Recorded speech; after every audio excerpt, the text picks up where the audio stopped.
கண்ணியத்திற்குரியவர்களே, ஏழ்மையுடைய ஒட்டுமொத்த உருவமாக அலி இப்னு அபி தாலிப் அவர்கள் வாழ்ந்தார்கள். ஏழ்மையுடைய அந்த ஏழ்மையை விவரிக்கவே முடியாது. அதுவும் யார் அவர்கள்? முஹம்மது ரசூலுல்லாஹ்வுடைய வளர்ப்பில் வளர்ந்தவர், முஹம்மது ரசூலுல்லாஹ்வுடைய குடும்பத்தார், ஒரு உலகத்துடைய தலைவருடைய குடும்பத்தில் பிறந்தவர், அந்த குடும்பத்தில் வளர்ந்தவர், அல்லாஹ்வுடைய தூதருடைய வீட்டின் பட்டறையில் தன்னுடைய வாழ்க்கையை வளர்த்தெடுத்தவர், அல்லாஹ்வுடைய தூதருடைய மகளை திருமணம் முடித்தவர். அல்லாஹு அக்பர். சாதாரண ஏழ்மை அல்ல. ஒரு முறை ஃபாத்திமா ரலியல்லாஹு அன்ஹா அவர்களுடைய கரத்தை அலி இப்னு அபி தாலிபுக்கு காட்டுகிறார்கள். அல்லாஹு அக்பர். உலகத்தின் சிறந்த பெண் ஃபாத்திமா என்ற பெயரை சொன்னவுடன் தம்முடைய பெண்களுடைய உள்ளங்கள் எல்லாம் தாழ்ந்து விட வேண்டும். அவ்வளவு பெரிய கற்புக்கரசி.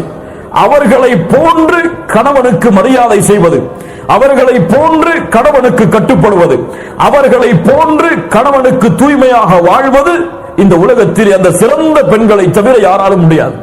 ஃபாத்திமா ரலியல்லாஹு அன்ஹா தன்னுடைய மரணத்திற்கு பிறகு கூட தன்னுடைய ஜனாசாவை இந்த முஸ்லிம்கள் பார்த்துவிடக் கூடாது என்பதற்காக எல்லாருடைய ஜனாசாக்களும் மேலே போர்வை போற்றப்படாமல், அந்த மேலே அந்த கூடு வைக்கப்படாமல் தான் எடுத்து போகப்பட்டது. அல்லாஹ்வுடைய தூதர் ஸல்லல்லாஹு அலைஹி வஸல்லம் உடைய மகள் ஃபாத்திமா ரலியல்லாஹு அன்ஹா அவர்கள் ஒரு சஹாபிய பெண்ணிடத்திலே ஆலோசனை கேட்டார்கள். இதற்கு வேறு ஏதாவது வழி இருக்கிறதா? இப்படிப்பட்ட நிலையில் கூட உடலை யாரும் பார்த்துவிடக் கூடாது, அந்த உடலுடைய வாகை கூட அதனால் மேலே ஒன்று போற்றப்பட வேண்டும் என்று, தன்னுடைய ஜனாசா இப்படித்தான் போற்றப்பட்டு எடுத்துச் செல்லப்பட வேண்டும் என்று அறிவுரை செய்தவர்கள் ஃபாத்திமா ரலியல்லாஹு அன்ஹா. அல்லாஹு அக்பர், அல்லாஹு அக்பர். அல்லாஹ்வுடைய தூதர் ஸல்லல்லாஹு அலைஹி வஸல்லம் ஃபாத்திமா அவர்களை பார்த்து ஒரு முறை கேட்டார்கள், ஃபாத்திமா எது அழகு என கேட்டார்கள். ஃபாத்திமா எது அழகு? ஃபாத்திமா ரலியல்லாஹு அன்ஹா சொன்னார்கள், அல்லாஹ்வுடைய தூதரே, எது அழகு தெரியுமா? என்னையும் என் கணவரை தவிர யாரும் பார்த்துவிடக் கூடாது என்றும், என் கணவரின் மீதும் எந்த பெண்ணுடைய பார்வையும் பட்டுவிடக் கூடாது என்று எந்த ஒரு பெண் விரும்புகிறாளோ அதுதான் அழகு, அதுதான் ஒரு பெண்ணுக்குரிய அழகு என்று சொன்னார்கள். கணவனுக்கு மாறுதல் செய்யக்கூடிய பெண்கள் நம்முடைய சமூகத்தில் எத்துணை பேர், கணவனுக்கு துரோகம் செய்யக்கூடிய பெண்கள் நம்முடைய சமூகத்தில் எத்துணை பேர், கணவன் இருக்கும் இல்லாத நிலையில் அந்நிய ஆண்களோடு பேசி பழகக்கூடிய முஸ்லிம் பெண்கள் நம்முடைய சமூகத்தில் எத்துணை பேர். அல்லாஹ்வை அஞ்சிக் கொள்ள வேண்டாம். அவர்கள் இந்த ஃபாத்திமா ரலியல்லாஹு அன்ஹாவுடைய வரலாற்றில் அவர்கள் பாடத்தை படித்துக் கொள்ள வேண்டாமா? ஃபாத்திமா ரலியல்லாஹு அன்ஹா அலி இப்னு அபி தாலிப் அவர்களிடத்திலே கரத்தை விரித்து காட்டுகிறார்கள். கரமெல்லாம் அப்படியே இறுக்கப்பட்டிருக்கிறது. வேலை பார்த்து பார்த்து பார்த்து கைகள் எல்லாம் தழும்புகள் விழுந்திருக்கிறது முஹம்மது ரசூலுல்லாஹ்வுடைய மகளுக்கு. அல்லாஹு அக்பர். எவ்வளவு பெரிய ஏழ்மை பாருங்கள். அலி இப்னு அபி தாலிப் இடத்திலே சொன்னார்கள், என் கணவரே, என் தந்தை இடத்திலே சென்று யாராவது போரிலே கைதிகள் அடிமைகளாக இருந்தால் வாங்கி வருவோமா? அலி இப்னு அபி தாலிப் அவர்களும் சரியம்மா, நீ சென்று உன்னுடைய தந்தை இடத்திலே கேட்டு வாங்கி வா என்று அனுப்புகிறார்கள். உலகத்துடைய தேவைக்காக ஃபாத்திமா ரலியல்லாஹு அன்ஹா தன்னுடைய தந்தையை சந்திக்க வருகிறார்கள். தந்தை யாரிடத்திலேயோ பேசிக் கொண்டிருக்கிறார்கள். கேட்பதற்கு மனம் வரவில்லை. உலகத்துடைய தேவையை மறுமைக்காக வாழக்கூடிய முஹம்மது ரசூலிடத்திலே கேட்பதற்கு ஃபாத்திமா அவர்களுக்கு மனம் வரவில்லை. ஆயிஷா ரலியல்லாஹு அன்ஹா அவர்களிடத்திலே சொல்லிவிட்டு சென்று விடுகிறார்கள். என்னுடைய கஷ்டம் இது, என்னுடைய சிரமம் இது, என்னுடைய கரங்கள் எல்லாம் காய்த்து விட்டது.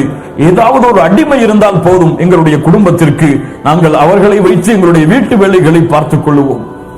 அல்லாஹ்வுடைய தூதரிடத்தில் ஆயிஷா ரலியல்லாஹு அன்ஹா ஃபாத்திமா அவர்கள் சென்றதற்கு பிறகு இந்த செய்தி எடுத்துச் சொல்கிறார்கள்.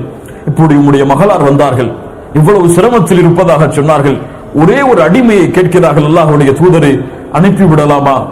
நான் செல்கிறேன், என்னுடைய மகளை பார்த்து வருகிறேன் என்று கூறி அல்லாஹ்வுடைய தூதர் ஸல்லல்லாஹு அலைஹி வஸல்லம் தன்னுடைய மகளை பார்க்க வருகிறார்கள். அலி அவர்களை அழைக்கிறார்கள், வாருங்கள் அலி, என் பக்கத்தில் உட்காருங்கள். யா ஃபாத்திமா, நீங்களும் வாருங்கள், என் பக்கத்தில் உட்காருங்கள். இருவரும் அல்லாஹ்வுடைய தூதருக்கு மிக நெருக்கமாக அமர்கிறார்கள். புகாரி ரஹிமஹுல்லாஹ் இந்த ஹதீஸை பதிவு செய்கிறார்கள். எந்த அளவுக்கு முஹம்மது ரசூலுல்லாஹ் ஸல்லல்லாஹு அலைஹி வஸல்லம் அவருடைய உடம்பின் சூடு ஃபாத்திமா அவர்களுக்கு தெரிகிறது. அவ்வளவு நெருக்கமாக அமர்கிறார்கள் தன்னுடைய மகளிடத்தில். சொன்னார்கள், மகளே, நான் உனக்கு ஒரு செயலை கற்றுத்தரட்டுமா? உனக்கு ஒரு செயலை நான் கற்றுத்தரட்டுமா? நீ இரவிலே உறங்கச் சென்றால் அந்த உறங்கக்கூடிய அந்த இருக்கையில் அமர்ந்து கொண்டு 33 தடவை சுப்ஹானல்லாஹ், 33 தடவை அல்ஹம்துலில்லாஹ், 34 தடவை அல்லாஹு அக்பர் என்று சொல் என் மகளே, அது உனக்கு ஒரு அடிமை கிடைப்பதை விட சிறந்தது. என்னங்க, விக்கிர சொல்லி கொடுத்தா கஷ்டம் போயிருமா? நம்ம என்ன கேட்போம்? கொடுக்க முடியலன்னா கொடுக்கலன்னு சொல்லியிருக்கலாம். சுப்ஹானல்லாஹ் அல்ஹம்துலில்லாஹ் என்ன கஷ்டம் போயிருமா? அல்லாஹ்வுடைய தூதர் ஸல்லல்லாஹு அலைஹி வஸல்லம் இந்த இடத்திலே ஒவ்வொரு பிள்ளைகளை வளர்க்கக்கூடிய பெற்றோர்களும் கொஞ்சம் கவனத்தை செலுத்துங்கள். தன்னுடைய பிள்ளை உலகத்தின் தேவைக்காக தன்னிடத்திலே வந்து இருக்கிறார். அல்லாஹ்வுடைய தூதர் நினைத்திருந்தால் தன்னுடைய பிள்ளைக்கு அதை கொடுத்திருக்கலாம். தன்னுடைய அடிமைகளில் யாராவது ஒருவரை கூட தன்னுடைய மகளுக்கு வேலை பார்ப்பதற்காக அல்லாஹ்வுடைய தூதர் நியமித்திருக்கலாம். ஆனால் உலகத்துடைய தேவை வந்த பொழுது, மகளே மறுமையின் தேவைக்காக நீ உன்னுடைய கவனத்தை திருப்பு என்று தன்னுடைய மகளை வளர்த்தெடுத்த முறை முஹம்மது ரசூலுல்லாஹ் ஸல்லல்லாஹு அலைஹி வஸல்லம்.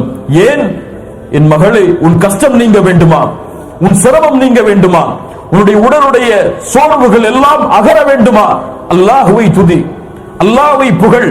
இரவிலே நீ உறங்குவதற்கு உட்கார்ந்தால் 33 தடவை சுப்ஹானல்லாஹ், யா அல்லாஹ் நீ மகத்துவமானவன், யா அல்லாஹ், அல்லாஹு அக்பர், யா அல்லாஹ் நீ மிக பெரியவன், யா அல்லாஹ், அல்ஹம்துலில்லாஹ் புகழெல்லாம் உனக்கு யா அல்லாஹ் என்று உள்ளத்தால் நீ அந்த திக்ரை ஓதிவிட்டு உறங்கு.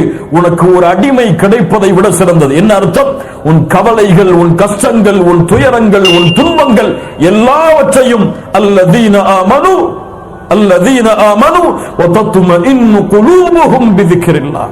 மூமின்கள் யார்? அவர்களுடைய உள்ளம் அல்லாஹ்வின் நினைவால் சாந்தி அடையும். அலா பிதிக்ரில்லாஹி தத்மஇன்னுல் குலூப். மூமின்களுக்கு அல்லாஹ்வுடைய நினைவில்தான் உள்ளத்தின் அமைதி இருக்கிறது என்று அல்லாஹ்வுடைய தூதர் ஸல்லல்லாஹு அலைஹி வஸல்லம் அலி இப்னு அபி தாலிப் அவர்களுக்கும் ஃபாத்திமா ரலியல்லாஹு அன்ஹா அவர்களுக்கு பயிற்றுவித்தார்கள். இன்ஷா அல்லாஹ் இந்த சுன்னத்தை என் வாழ்நாள் முடியும் வரை இந்த இரவிலிருந்து கடைபிடிப்பேன் இன்ஷா அல்லாஹ். அலி இப்னு அபி தாலிப் சொல்கிறார்கள், இந்த செய்தியை அல்லாஹ்வுடைய தூதர் எனக்கு சொன்னதிலிருந்து என்னுடைய மரணம் வரை என்னுடைய வாழ்நாளில் உறக்கம் என்று எப்போதெல்லாம் ஏற்பட்டிருக்கிறதோ எந்த இரவையும் விடாமல் நான் இதை சொல்லிக் கொண்டு வந்தேன். இந்த சுன்னத்தை பின்பற்றக்கூடிய முறை. அப்போது கேட்கப்படுகிறது, சிஃபீனுடைய யுத்தம் உங்களுக்கு எதிராக முஆவியா அவர்களுக்கும் உங்களுக்கும் நடந்த, இரண்டு முஸ்லிம்களுக்கு நடந்த அவ்வளவு பெரிய மன கஷ்டத்தில் நடந்த அந்த யுத்தம், அந்த யுத்த களத்தின் இரவில் கூடவா நீங்கள் மறக்கவில்லை? அலி இப்னு அபி தாலிப் சொன்னார்கள், அந்த இரவும் மறக்கவில்லை, இதை செய்தேன். அல்லாஹ் அக்பர். அல்லாஹ் இந்த சுன்னத்தை பின்பற்றக்கூடிய பாக்கியத்தை கொடுப்பானாக.